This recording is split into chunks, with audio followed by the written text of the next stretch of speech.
is more than the Son of God, is also God the Son. There are two different things, the Son of God and God the Son. Praise the Lord. So I hope that answers that questions.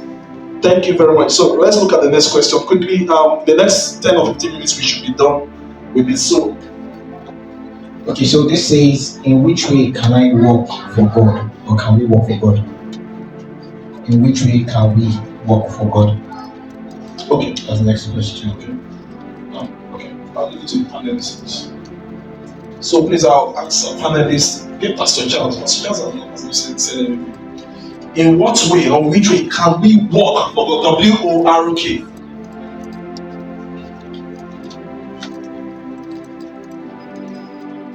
Are there people that are meant to work for God, and these are the only people that are meant to work for God? If they are not, if somebody wants to work for God, what essentially does it need to do?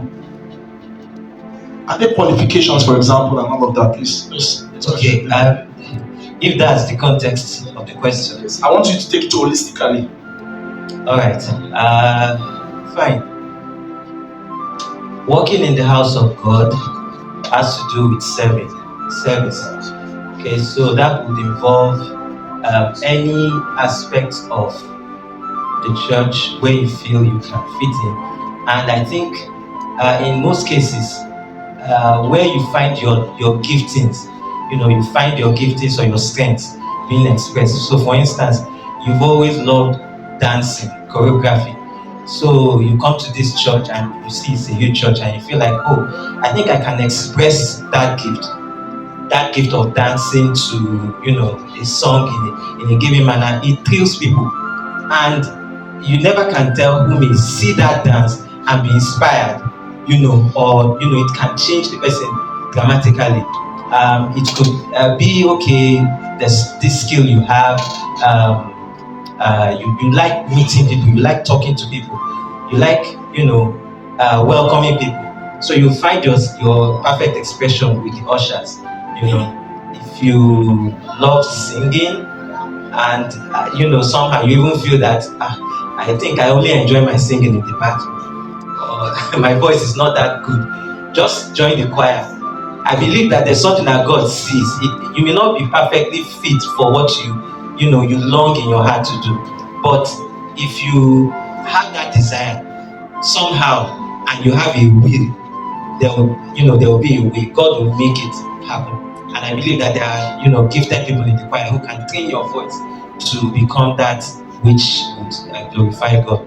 And there are other expressions I could say, but what I wanted to say, still in respect of that, when people ask what work, they ask Jesus, what work should we do so that we'll be working the works of God? And Jesus said, to do the will of God is basically to believe in Him, to feed on Him.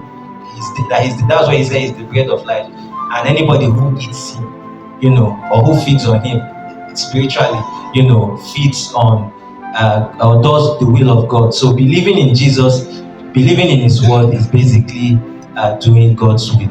And then, of course, expressing yourself in God's service. Praise the Lord. Let's put our hands together. I think that answers that question, right? So let's quickly go to the next question because of time. Oh, sorry. Okay, you have one second. I wanted to add that it's not also just within the church, as in the structure. It doesn't have to be while you're like in the building. Your work can also be like maybe evangelism, for example.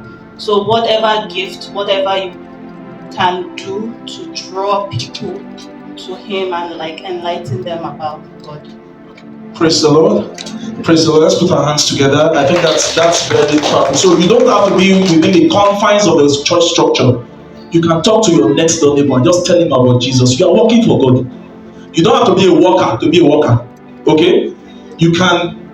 We have people that are not necessarily workers in church. They come and they clean the church. They just clean. They are not workers in church. But guess what? God recognizes them as workers. So there's always something to do. And according to what Pastor Charles also said, your giftings and your talent. You can look around. What can I do for this church? Somebody can just look around and say, I feel like this church needs an extra AC. And without you just buy an extra AC, that's a work for God. Anything that propagates.